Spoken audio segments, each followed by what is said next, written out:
আজকে আপনাদের সাথে ছোট বোনের হলুদের ব্লগটা শেয়ার করব। নিচে গিয়ে ছোট বোনকে স্টেজে উঠালাম, সাথে ছিল বর জামাই বউ, একসাথে তো পুরোই উড়াদুরা ডান্স। আর সবাই আজকে হলুদের দিন সুন্দর করে সেজেছিলাম, সেই সাথে শেয়ার করব হলুদের দিনে সুন্দর কিছু মুহূর্ত। এমন একটা পরিস্থিতির শিকার হয়েছে আজকের হলুদের দিনে, সেটাও আপনাদের সাথে শেয়ার করব আজকের ব্লগে। হ্যালো এভরিওয়ান, আসসালামু আলাইকুম।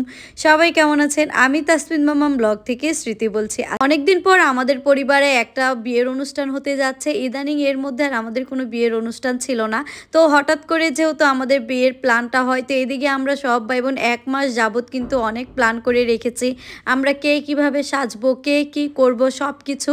তো আজকে যেহেতু হলুদের দিন, সকালবেলা তো রং খেলা খেলেছি, সেগুলো তো আপনাদের সাথে শেয়ার করেছি। আর সন্ধ্যার পরে যেহেতু হলুদের অনুষ্ঠান শুরু, তো এদিকে আমরা সবাই বাসায় সাজুগুজু করছিলাম। তবে আমাদের মধ্যে কারোই পার্লারে গিয়ে সাজার কোনো ইচ্ছে ছিল না। আমরা যেহেতু টুকটাক সাজতে পারি, তো নিজেরাই নিজেদের মতো করে সেজেছি। আর আমাদের সবাইকে না আমাদের হলুদের এই লুকটাই অনেক সুন্দর লাগছিল। আর এদিকে কিন্তু বিয়ে বাড়ির লাইটিংও সাজানো হয়ে গিয়েছে। বিয়ে বাড়ির লাইটিংটা আমার কাছে একটু বেশিই ভালো লাগে। তো বিয়ে বাড়ির লাইটিং দেখে এখন যেহেতু বউকে স্টেজে নেওয়া হবে, আর আমরাও সাজুগুজু করে ফেলেছি, তো আমরা সবাই এখানে ডালা নিয়ে রেডি হয়ে গিয়েছি। একটু পরে সবাই একসাথে বের হয়ে যাব, সব বোনেরা আমরা এক একজন এক একটা ডালা নিয়ে এখন বের হয়ে যাচ্ছি, বউকে নিয়ে স্টেজে চলে যাব। আগে তো ক্যামেরাম্যান বললো আমাদেরকে আগে ডালাগুলো রেখে আসতে, তারপর আমরা বউকেও নিয়ে যাব। তো এদিকে সবার হাতে একটা একটা করে ডালা দিয়ে দিয়েছে, আর এই ডালাগুলো কিন্তু আমরা নিজেরাই রেডি করে নিয়েছি। আর এদিকে আমরা সব বোনেরা একে একে বের হয়ে যাচ্ছিলাম। সাথে এখানে কিন্তু আমাদের 2টা বোনের মেয়েও ছিল, আমরা এখানে বোন ভাবি সবাই ছিলাম। আর এখানে ক্যামেরাম্যান আমাদেরকে যেভাবে বলছিল আমরা সেভাবেই করছিলাম। ক্যামেরাম্যান বলছিল ক্যামেরার দিকে তাকাতে, এজন্য আমরা ক্যামেরার দিকেও তাকাচ্ছিলাম। আর ক্যামেরাম্যান তো আমাদেরকে একটু একটু করে দাঁড়া করায় আর একটু একটু করে শ্যুট নিচ্ছিল। আসলে একটা ভিডিও সৌন্দর্যের জন্য কিন্তু অনেক কিছু করতে হয়। আমরা যারা ব্লগ করি আমরা তো কোনো মতে একটু ভিডিও করে ফেললেই চলে। বিয়ের ভিডিওগুলো কিন্তু ভিডিও ম্যানেরা খুব নিখুঁতভাবে না। আর এদিকে কিন্তু আমরা এখন আবার বউকে আর বরকে একসাথে নিয়ে আসছিলাম। বর যেহেতু আমাদের বাসায় চলে আসছিল কনের সাথে দেখা করার জন্য, এদিকে বর আর বউ তো এখন উড়াদুরা ডান্স শুরু করে দিয়েছিল। গানের বাজনার সাথে সাথে এখানে কিন্তু তাদের নাচও শুরু হয়ে যায়। আর সাথে আমরাও কিন্তু খুব উৎসাহ দিচ্ছিলাম, আমরা সবাই মিলে সুন্দর করে নাচ গান করছিলাম।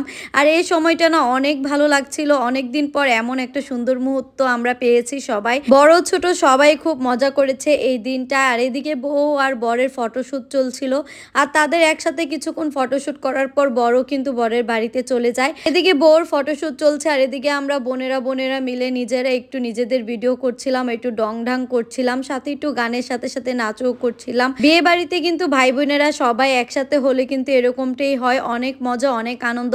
এদিকে আজকে আমার মেয়েটাকে প্রথম শাড়ি পরিয়ে দিয়েছি, আর সে কিন্তু শাড়ি পরে খুব খুশি। আর এখানে আমরা একটু আমাদের ফ্যামিলি পিক তুলে নিলাম আর একটু ভিডিও করে নিচ্ছিলাম। তো এদিকে আমাদের বাচ্চা পার্টিরও একটু স্টেজে ফাঁকা পেয়ে ওরও গিয়ে একটু বসলো, ওদেরও একটু ভিডিও করে নিলাম। আর সবগুলা বাচ্চাকে মাশাআল্লাহ সুন্দর লাগছিল। আর এদিকে বউকেও কিন্তু স্টেজে তোলা হয়ে গেছে। এখন বউকে বউর মা আর বাবা এখানে হলুদ লাগিয়ে দিচ্ছিল, আর যা যা ফর্মালিটি আছিল সেগুলো পূরণ করলো। তারপর একে একে সবাই স্টেজ উঠেছে, এখন আমরাও উঠে গেলাম আমার পরিবার নিয়ে। তো এদিকে আমার ছেলেটা মিসিং ছিল, ও কোথায় গিয়েছে ওকে আর খুঁজে পাওয়া যাচ্ছিল না। এদিকে আমরা আমার বোনটাকে হলুদ লাগালাম, আর আমি আমার বোনটার সাথে একটু দুষ্টুমিও করছিলাম। তো যাই হোক, এখানে কিন্তু আবার আমার মা আর আমার বড় খালাও উঠে গিয়েছে, তারা হলুদ লাগাবে এজন্য। আর আজকে কিন্তু আমার বোনটাকে মাশাআল্লাহ অনেক সুন্দর লাগছিল হলুদের সাজে। হলুদের সাজে প্রতিটা বউকে অনেক সুন্দর লাগে। তো এদিকে বউ তো সবসময় তার বোন জামাইদের সাথে একটু বেশি দুষ্টুমি করে। যাই হোক, এখন কিন্তু আমরা চলে যাচ্ছিলাম বরের বাড়িতে দেখার জন্য, বরকে হলুদ লাগানোর জন্য। এই মুহূর্তে কিছু ইন্টারেস্টিং কাহিনী হয়েছে, সেটাই আপনাদের সাথে শেয়ার করব। আমরা কিন্তু বরের বাড়িতে আস্তে আস্তে প্রায় রাত 2টা বেজে যায়। তো আসার পরে আমাদেরকে এখানে বিরিয়ানি দেওয়া হয়, আর বরের বাড়ির অনুষ্ঠান কিন্তু একদমই শেষ হয়ে গিয়েছিল, কিন্তু আমাদের বাড়ির অনুষ্ঠান এখনও বাকি ছিল। আর এটা হলো আমার বোনের রুম। এই রুমটা আমরা একটু দেখে গেলাম। আমার বোনের আমার আন্টি আবার সব ধরনের ফার্নিচার দিয়ে দিয়েছে। তো প্রতিটা ফার্নিচারে এত সুন্দর ছিল, আমার কাছে তো দেখে অনেক ভালো লেগেছে, তাই মনে করলাম আপনাদের সাথে এখানে একটু শেয়ার করে দেই। আর এখন হলো আমাদের সাথে কি হয়েছিল সেটাই শেয়ার করি।